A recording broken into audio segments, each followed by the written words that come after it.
श्री गणेशाय नमः। श्री सीताराम चरण कमलेभ्य नमः। पावन वाल्मीकि रामायण राम कथा में आज आपका हमारे चैनल जीवन सागर में बहुत बहुत स्वागत है।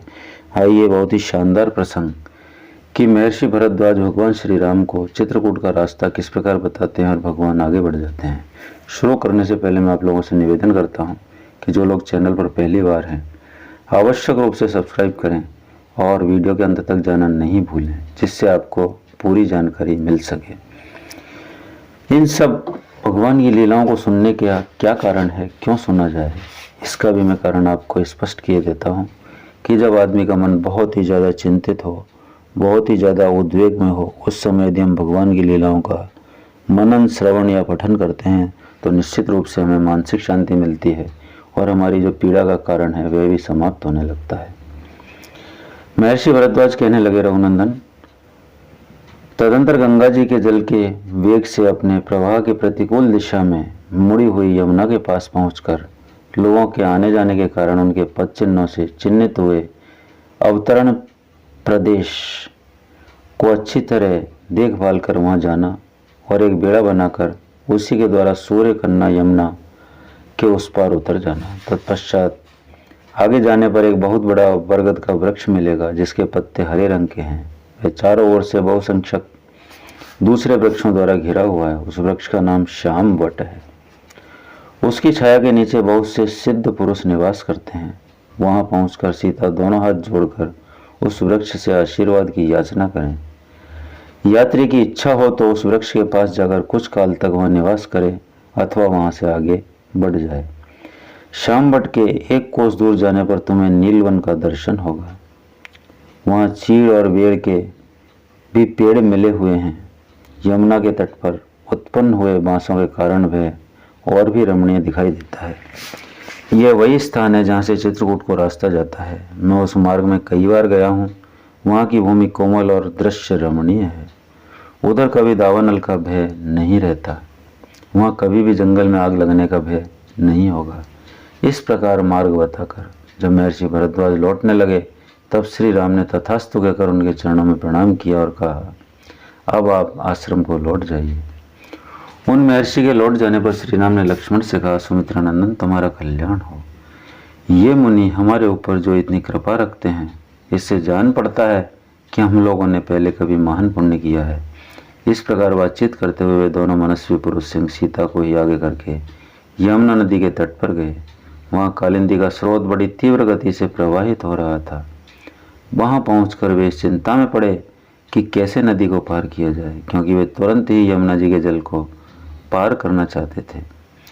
फिर उन दोनों भाइयों ने जंगल के सूखे काठ बटोर कर उन्हीं के द्वारा एक बहुत बड़ा बेड़ा तैयार किया। वह बेड़ा सूखे बांसों से व्याप्त था और उसके ऊपर खस बिछाया गया था। तदंतर पराक्रमी लक्ष्मण ने बैंत और जामुन की टहनियों को काटकर सीता के बैठने के लिए एक सुखद आसन तैयार किया।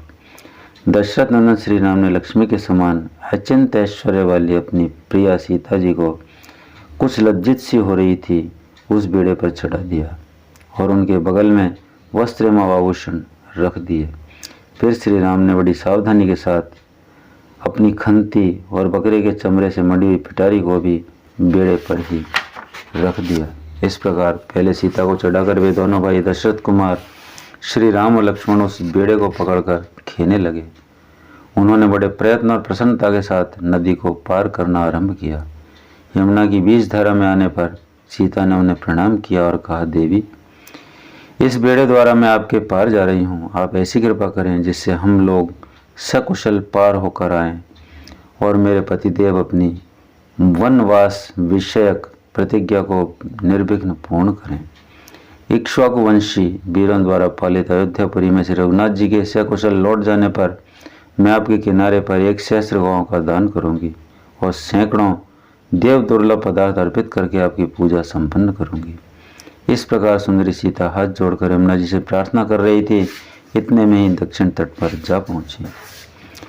इस तरह उन तीनों ने उसी बेड़े द्वारा बहुसंख्यक तटवर्ती वृक्षों से सुशोभित और तरंगमालाओं से अलंकृत शीघ्रगामिनी सूर्य कन्या यमुना नदी को पार किया। पार उतरकर उन्होंने बेड़े को तो वहीं तट पर छोड़ दिया और यमुना तटवर्ती वन से प्रस्थान करके वे हरे हरे पत्तों से सुशोभित शीतल छाया वाले श्याम वट के पास जा पहुँचे। वट के समीप पहुंचकर विदेह नंदिनी सीता ने उसे मस्तक झुकाया और इस प्रकार कहा, महावृक्ष आपको नमस्कार है। आप ऐसी कृपा करें जिससे मेरे पतिदेव अपने वनवास विषयक व्रत को पूर्ण करें तथा हम लोग वन से सकुशल लौटकर माता कौशल्या तथा यशस्विनी सुमित्रा देवी का दर्शन कर सकें। इस प्रकार कहकर मनस्विनी सीता ने हाथ जोड़े हुए उस वृक्ष की परिक्रमा की। सदा अपनी आज्ञा के अधीन रहने वाली प्राण प्यारी सती साध्वी सीता को श्याम वट से आशीर्वाद की याचना करती देख श्री राम ने लक्ष्मण से कहा, भरत के छोटे भाई नरश्रेष्ठ लक्ष्मण, तुम सीता को साथ लेकर आगे आगे चलो, मैं धनुष धारण किए पीछे से तुम लोगों की रक्षा करता हुआ चलूंगा। विदेह कुल नंदिनी जनक दुलारी सीता जी जो फल या फूल मांगे अथवा जिस वस्तु को पाकर इनका मन प्रसन्न रहे वह सब इन्हें देते रहना। अबला सीता एक एक वृक्ष, झाड़ी अथवा पहले की न देखी हुई पुष्प शोभित लता को देखकर उसके विषय में श्री रामचंद्र जी से पूछती थी तथा लक्ष्मण सीता के कथनानुसार तुरंत ही भांति भांति के वृक्षों की मनोहर शाखाएं और फूलों के गुच्छे ला लाकर उन्हें देते थे।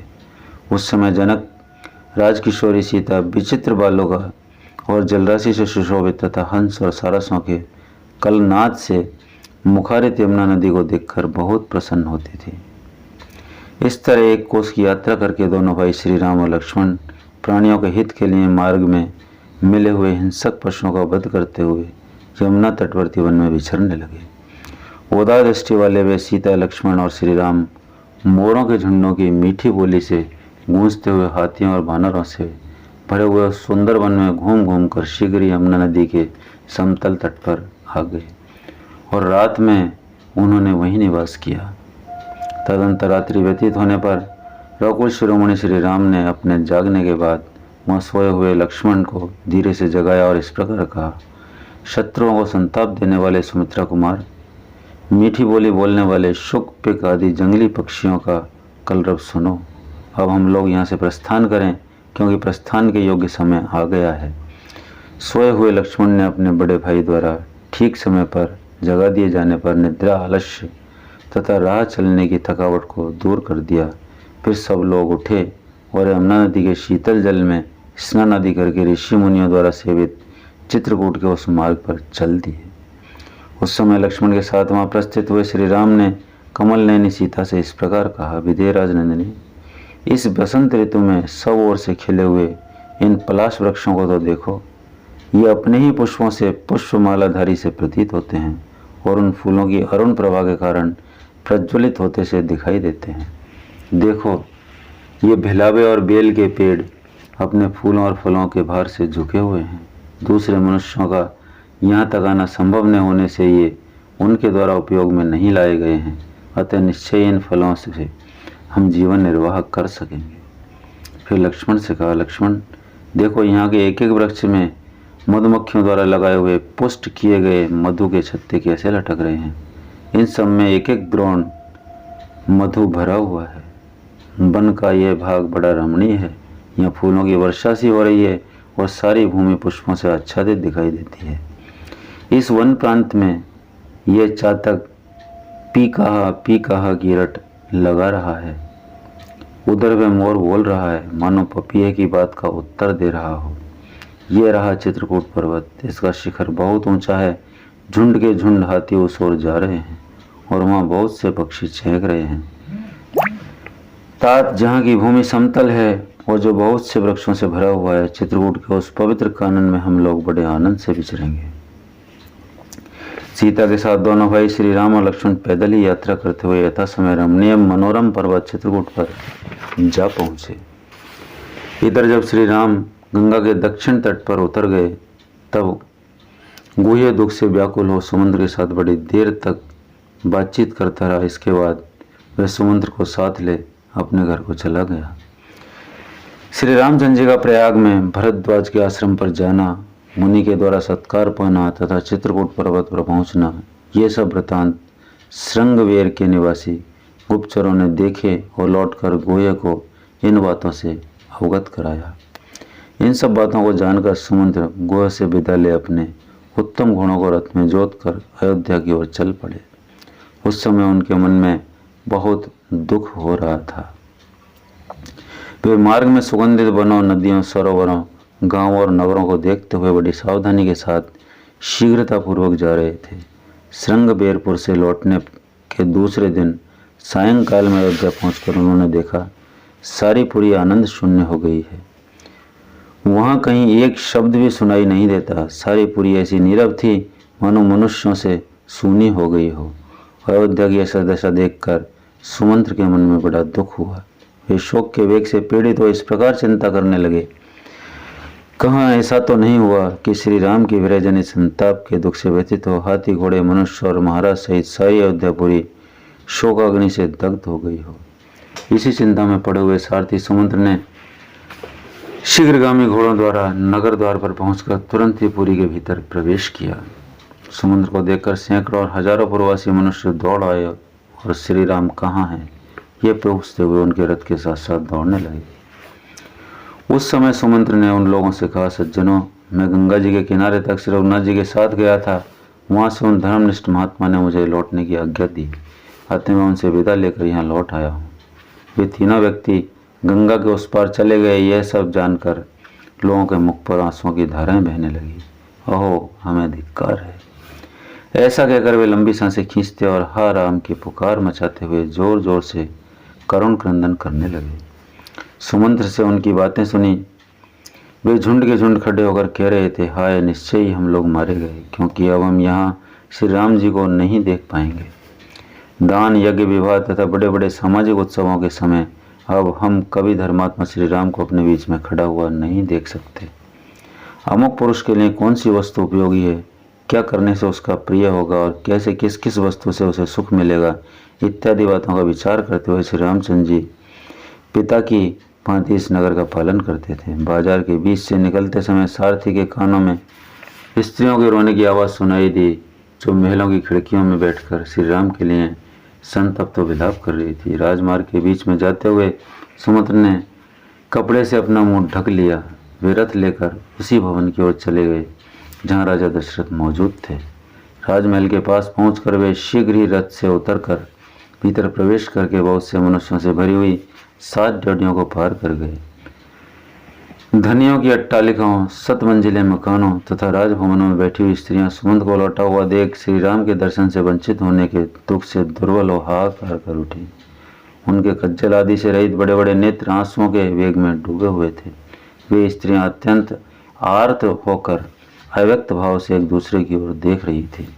तदनंतर राजमहल में जहाँ तहाँ से श्री राम के शोक से संतप्त हुई राजा दशरथ की रानियों के मंद स्वर में कहे गए वचन सुनाई पड़े। ये सारथी सुमंत्र श्री राम के साथ यहाँ से गए थे और उनके बिना यहाँ लौटे हैं। ऐसी दशा में करुणा क्रंदन करती हुई कौशल्या को ये क्या उत्तर देंगे।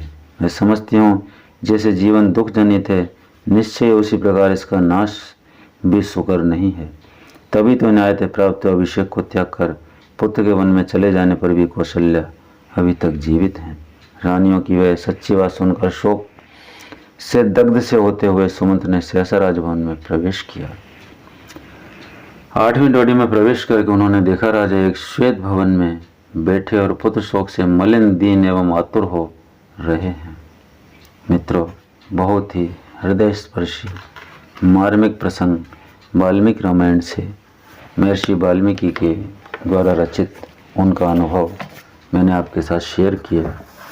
सारी बातें उन्हीं की हैं, सारी भावनाएं उन्हीं की हैं, केवल शब्द और आवाज़ परमात्मा की दी हुई, माँ सरस्वती की दी हुई मेरी है, जो मैंने आप तक प्रेषित की है। निश्चित रूप से पसंद आई।